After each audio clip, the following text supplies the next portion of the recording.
में मां बैठी थी। मां के पास मां को एकांत देख भगवान भी आनंद ले रहे थे।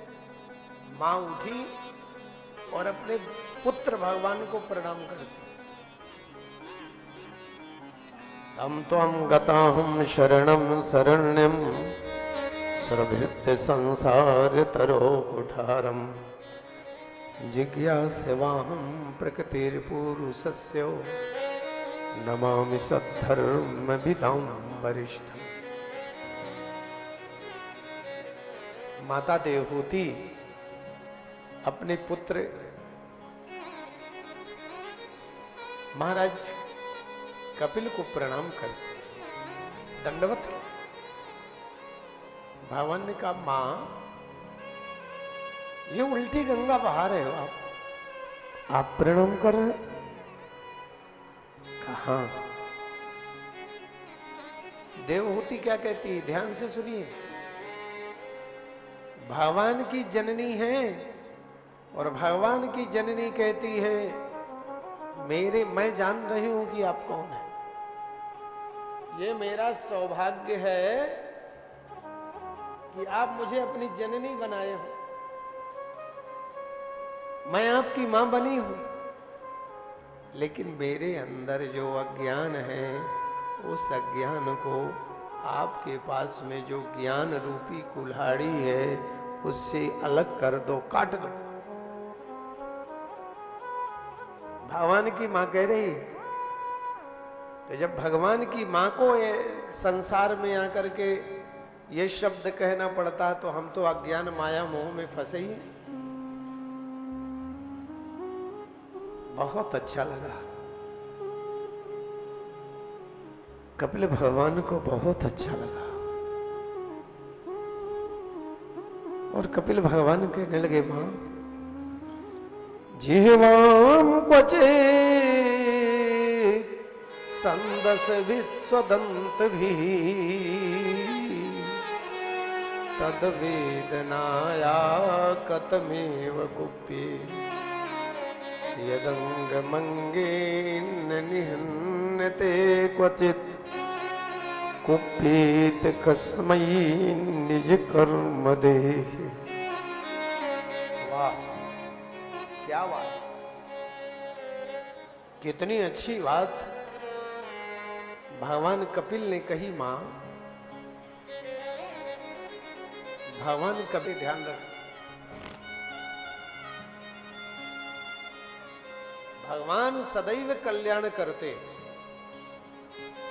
कैसे कल्याण करते हैं? उदाहरण दिया आप जैसे।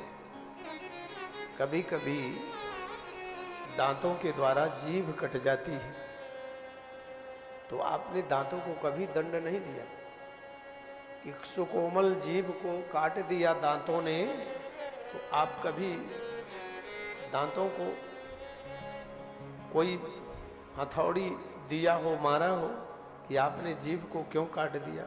क्यों? इसलिए कि आप जानते हैं यदि हमने दांतों को पीड़ा पहुंचाई तो वो भी पीड़ा हमारी ही है। ऐसे ही भक्तों को भगवान कभी कष्ट नहीं पहुंचाते, ये हमारे ही है। अपने को कष्ट कैसे? हम सब भगवान के अंग प्रत्यंग हैं, लेकिन भगवान कभी किसी को कष्ट नहीं। इसलिए हे मां, अवनी तल में आकर, धरती में आकर हमें कोई न कोई एक महापुरुष के साथ कर लेना चाहिए। किसी संत की सानिध्यता, किसी गुरुजन की लगभग कोई न कोई सब किसी महापुरुष से अटैच, और जो ना हो उनको होना चाहिए। साध संगत कीजिए, संतों का साथ कर लेना चाहिए। किसी को अपने आप को, अपनी वागडोर समर्पित कर देना चाहिए।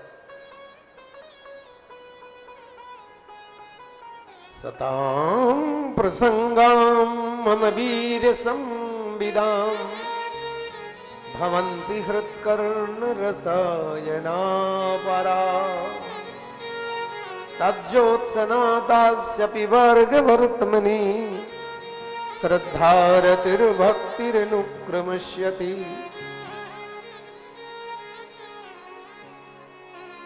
महापुरुषों का साथ, संतों का साथ सदैव हमें पावन, पवित्र और अद्भुत बनाता है। देवहूति ने, देवियों, बहुत अच्छा प्रसंग है भागवत का। देवहूति ने प्रश्न किया, महाराज संत किसे जाने, आप कृपा करके बताइए कि संत की क्या परिभाषा। भागवत जी में संत की बढ़िया परिभाषा बहुत सुंदर।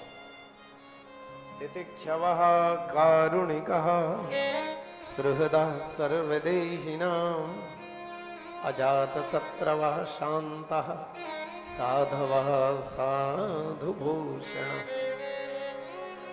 जीवन में यदि हमें कोई संत का साथ मिले, तुम्हारा जीवन संभव।